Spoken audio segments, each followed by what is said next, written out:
face instead of like glued to the front of the headset, which would look a little more weird. But then two, to represent your actual eyes, they've built in a way to scan in and create a digital representation of your face, which is called your persona. And it looks like this. So to get those eyes on the outside of the Vision Pro headset, you have to do something called registering your persona. This is how it creates the digital version of you that includes your eyes that will show up here. So let's do that now. It's actually kind of a cool process. So I'm gonna put it on, and hopefully the screen recording works so you can see exactly what I'm doing. I'll hit the digital crown, I'm gonna go to settings, and you can do this when you first set it up, but I'm going to persona, and I'm gonna hit get started. So let's refine my hands real quick. This is capturing detail from the front of the headset of the hands in front of me. Once it's done with that, your persona, you'll remove Apple Vision Pro. It's gonna ask me to take it off. So, this is When how you're it ready, goes. hold Apple Vision Pro at eye level. Keep your arms and shoulders relaxed. Align your entire face within the frame. My face shows up like Face ID. Slowly turn your head to the right. Now slowly turn your head to the left. Now tilt your head up. Then tilt your head down.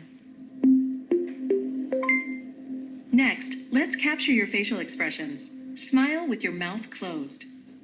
Then make a big smile with your teeth showing. Now raise your eyebrows.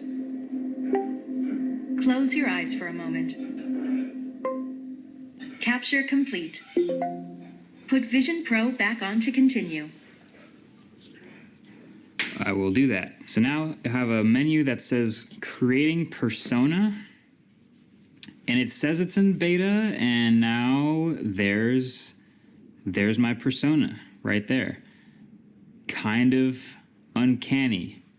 The hair's a little bit different, but the face, wow. Wow, okay. So there's different lighting. You can choose it to always be in studio lighting and always be in contour lighting. I'll just leave it at natural and hit next. You can change the color temperature of your skin tone. Cool to warm, I think I'm around there. Brightness, darkness, I think I'm around there, near the middle. Next. And then I can add glasses. So if I typically have glasses, which obviously I wouldn't be able to wear in the Vision Pro, you can still look like you have glasses anytime you're on that FaceTime call. And then next, save, and that's it. So I think now you should see my eyes. Maybe. And that's the thing. It barely shows up.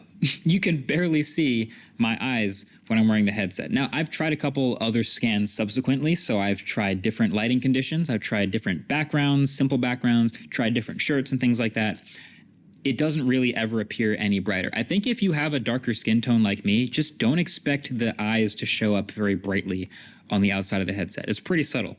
Even when it does show up, it's a little weird looking. The eyes are a little too far apart sometimes. They're a little dim. You see like one eye at a time. It's kind of weird. But that persona though, whew, that is some pretty interesting stuff. It's crazy that this is actually a real thing being shipped. Like first Meta started doing it. Now Apple's doing this.